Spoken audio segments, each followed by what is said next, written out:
आज रोहित जैसे ही ऑफिस से वापस आया, हड़बड़ाया हुआ मिसेस से बोला, स्मिता मेरे को लॉकर की चाबी दो। स्मिता ने कहा, क्यों एक्साइटेड हो रहे हो, फोन पर भी इतना बड़बड़ा रहे थे, ऐसी कौन सी घटना घट गई, क्या काम हो गया? कहते हैं, नहीं प्लीज गिव मी माई की।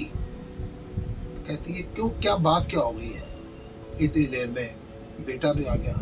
पापा आप इतने गुस्से में क्यों? कहते, चुप रह बेटा, कि तेरी मम्मी ने आज दादी की वो पीतल की थाली, वो पीतल की कटोरी और पीतल का गिलास जिसमें मेरे को वो खाना खिलाया करती थी, आज इसने बेच दी है। मेरा मन बड़ा खराब है। तो मेरा मन है कि अगर वो थाली बेच दी है, वो गिलास बेच दिया, वो कटोरी बेच दी है जिसके साथ मेरे इमोशंस जुड़े हुए थे, तो इस लॉकर के अंदर जितना सोना भी पड़ा मेरी माँ का ना, मैं वो भी आज बेच दूँ। बेटे ने भी कहा, पापा आप पता नहीं क्यों इतने एक्साइटेड हो रहे हैं, एक थाली तो थी, एक कटोरी तो थी, एक गिलास ही तो था।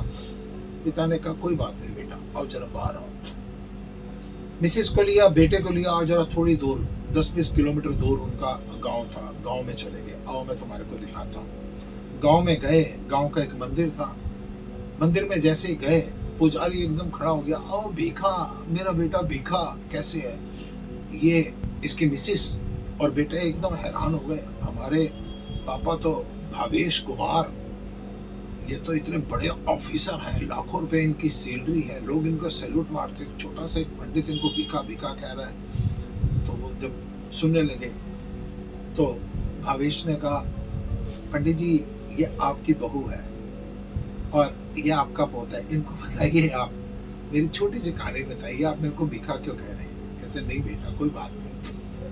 कहते, बात ऐसे है कि जो आपके पापा की माँ थी ना, उसके बच्चे होते थे, मर जाते थे, और आखिर में उसने इस मंदिर में मन्नत मांगी थी कि प्रभु मेरे को एक पुत्र दो, अगर मेरे को पुत्र रत्न दोगे ना, मेरा बच्चा बच जाएगा ना, तो मैं जीवन पर्यंत नंगे पैर रहूंगी और मैं 1 साल तक रोज 5 द्वारों से खाना भीख मांगकर मैं अपना जीवन यापन करूंगी, मेरे को बच्चा दो, मेरे को बच्चा दो। और फिर ये तुम्हारे पापा जो हमारा भीखा है, ये पैदा हुआ था, तब से सारे इसको भीखा भीखा कहते हैं कि भीख मांगकर तुम्हारी दादी ने इसको पाला था। और फिर क्या बताऊं, तुम्हारे पिताजी के जो पिताजी थे, तुम्हारे जो दादू थे, एकाएक उनका देहांत हो गया, और फिर तुम्हारी दादी ने ना जाने कितनी मेहनत कर करके अपने बच्चे को,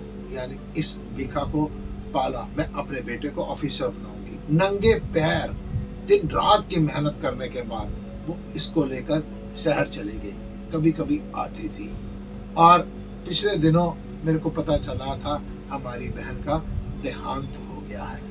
और अब स्मिता की, यानी उस बच्चे की माँ की आंखों में जल था, बच्चे का चेहरा भी नीचे था। भावेश कुमार ने अपनी जेब से एक चेकबुक निकाली, पंडित जी ये कुछ लाख रुपए इस मंदिर के लिए, पंडित जी ये कुछ लाख रुपए आपके लिए, और अगर हो सके तो जिन परिवारों से मेरी माँ ने भीख मांगकर खाना खाया था ना, आप मेरे को वो भी बताएंगे, मैं उनको भी कुछ देना चाहता हूँ। पंडित जी का, नहीं बेटा, वो बड़े समृद्ध लोग हैं, जो किसी को देते हैं ना वो कभी भूखे नहीं रहते हैं। और फिर इस बच्चे ने कहा, कभी किसी को इस गांव में मेरी जरूरत हो ना, तो उसको भीख मत समझना, मेरी तरफ से सहायता समझना। इन भारी पैरों के साथ जब बेटा, माँ और पिता भीखा ये तीनों वापस जाने लगे, तो पंडित ने कहा कि बेटा, लोग तो माँ की 13वीं करते हैं, 17वां करते हैं, बरसी करते हैं, लेकिन तूने तो अपनी माँ को 4 चांद मृत्यु के पश्चात लगा दिए हैं। तीनों वापस आ रहे हैं, और आज फिर स्मिता ने एक दुकान के बाहर का कार रोक दो, बर्तन वाली दुकान के अंदर गई, और उसके हाथ में थाली थी, कटोरी थी, और पीतल का वही गिलास था। उसने कहा, मैंने इस दुकान में बेचा था, मैं इसको ज्यादा मूल्य देकर वापस ले आई हूँ। भावेश ने कहा, भावुक होने की जरूरत नहीं, मैं तुम्हें समझाना चाहता हूँ। कहती है, नहीं, आज से मैं संकल्प कर रही हूँ कि आज के बाद जीवन पर्यंत इसी थाली में मैं भोजन करूंगी। अब उसे समझ आ चुकी थी रिश्ते ही सब कुछ नहीं होते, रिश्तों में भावनाओं का बहुत बड़ा महत्व होता है। अगर भावनाएँ नहीं हैं, तो संसार में कुछ नहीं है। और अगर आपकी भावनाएँ अपने बुज़ुर्गों के प्रति हैं, आज देखने में आएगा जो समृद्ध बच्चे होते हैं ना, मेरे ख्याल 90% माँ-बाप अकेले खाना खाते हैं। मेरे ख्याल 80-90% माँ-बाप जो दादा-दादी हैं, वो अपने पोतों से मिल भी नहीं पाते हैं। और इनको पूरी सुख सुविधाएं पहली बात तो मिलती नहीं, और अगर मिल जाती हैं तो बार बार उनको रियलाइज करवाया जाता है। आप ध्यान रखिए, ये माँ बाप इन्होंने भीख मांग कर आपको पाला है। जो जिसको कहते हैं ना, ये हमारा पिता है, ना जाने कितने गम पीता है तब आपके लिए जीता है, इसीलिए उसका नाम पिता है। और जो माँ है ना, वो हमेशा खाना परोसने के बाद भूखी रह जाती है ये कह के कि मेरा पेट भरा हुआ है। जो खाना पकाने वाला होता है ना, उसका पेट तो वैसे ही भर जाता है। माँ बाप का कभी कर्जा उतार नहीं सकते। कभी माँ बाप डांट देना तो मन ही मन सोचना, मैं बड़ा भाग्यशाली हूँ, मेरे को भी डांटने वाला कोई है।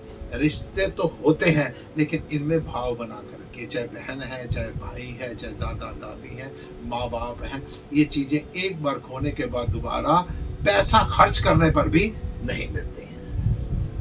मातृदेवो पितृदेवो